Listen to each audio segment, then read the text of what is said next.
Halo, Assalamualaikum warahmatullahi wabarakatuh. Bertemu lagi dengan kami di kelompok 5 dalam mata kuliah Psikologi Agama. Kami beranggotakan Siti Fatimah Zahratun Nisa, Arifah Alfiana, dan Mahkamah Zurkoni Bongso.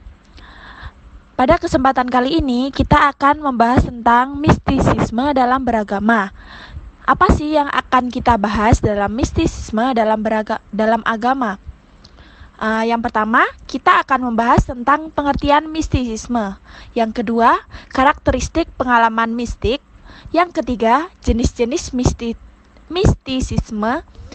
Dan yang keempat, dinamika kejiwaan mistisisme. Pengertian mistisisme. Secara bahasa, mistisisme berasal dari kata mistik yang berarti gaib. Sedangkan menurut Kamus Besar Bahasa Indonesia, kata mistik yaitu berarti hal-hal gaib yang tidak terjangkau oleh akal manusia biasa. Kata mistis berarti memiliki sifat mistik. Jadi, mistisisme merupakan paham yang memberikan ajaran yang mistis atau yang abstrak. Mistisisme dalam agama Islam dikenal sebagai tasawuf atau pada zaman Nabi Muhammad SAW dikenal sebagai ahlul asyufah. Sedangkan dalam Al-Mu'maj Al-Wasid, tasawuf merupakan metode sekretarian dengan landasan meninggalkan kesenangan dunia dan menghiasi diri dengan kemuliaan agar jiwa bersih dan mulia. Oke, yang selanjutnya yakni karakteristik pengalaman mistik. Karakteristik yang sangat kuat dari orang-orang mistik adalah orang yang memiliki pengalaman tentang Tuhan, dan sering sebelumnya pengalaman itu dia telah mengembangkan sebuah keinginan yang intens. Bukan hanya itu, untuk pengalaman itu tetapi untuk menghidupkan kehidupan yang harmonis dengan intuisi Tuhan. Mistisisme atau apa yang disebut sebagai pemahaman langsung tentang Tuhan memiliki ciri-ciri khas berikut. A. Pengalaman yang bersifat mistik yang melampaui ekspresinya, tidak dapat diungkapkan dalam bentuk kata-kata, juga tidak dapat dipindahkan kepada orang lain. Yang B. Subjek merasa bahwa melalui pengalaman mistis, dia memperoleh pengetahuan yang belum diterima sebelumnya. Subjek menghayati hakikat yang dalam yang tak dicampuri penalarang atau intelek. Yang C. Kondisi mistik atau penghayatan tidak dapat dipertahankan dalam waktu lama, antara setengah sampai 2 jam paling lama. Jadi manusia bisa menghayati kesatuan dengan Tuhan hanya sebentar, kemudian sadar kembali dan merasa sebagai makhluk yang lemah. Yang D, seorang mistik merasa tidak memiliki kekuatan apa-apa. Misalnya, subjek merasa dikuasai dan digerakkan oleh kekuatan hati dari atas. Kehendaknya jadi lenyap atau harus dihentikan dalam puncak penghayatan mistik. Kesadaran kesendiriannya terhisap dalam kesadaran serba Tuhan. Yang E, dalam keadaan mistis, banyak dari ahli mistis merasa adanya kesadaran atau keesaan atas segala sesuatu. F, semua perasaan di mana pengalaman para mistis merasa dirinya berada dalam dimensi di mana waktu tidak berlaku. Yang terakhir, perasaan di mana ahli mistis telah menemukan jati dirinya, pengalaman mistis yang melampaui kehidupan dan kematian, serta melampaui ego ataupun keegoisan. Jenis-jenis mistisisme. Yang pertama, union mistik, yaitu proses terjadinya pengalaman persatuan antara jiwa manusia dengan realitas yang lebih tinggi yang diperoleh tanpa melalui perantara dan terjadi secara langsung.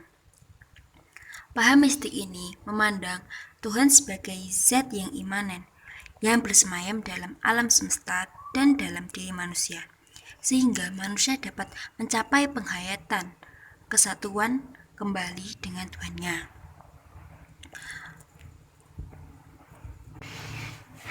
Lalu yang kedua, personal mistik.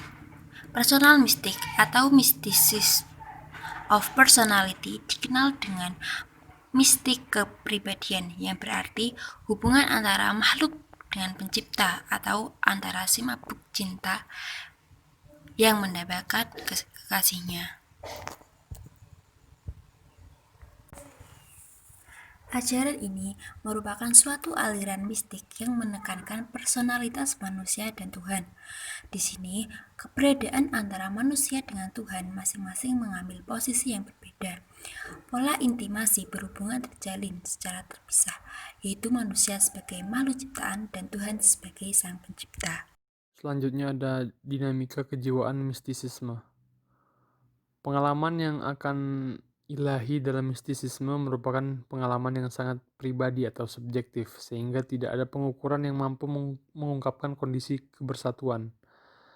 Namun demikian, William James menuturkan adanya 4 karakteristik dalam menjelaskan kondisi mistisisme tersebut. Yang pertama ialah ineffabilitas atau ineffability, yaitu pengalaman mistik merupakan suatu kondisi yang sangat tidak mungkin untuk dijelaskan atau diungkapkan dengan kata-kata seteliti dan sedetail apapun.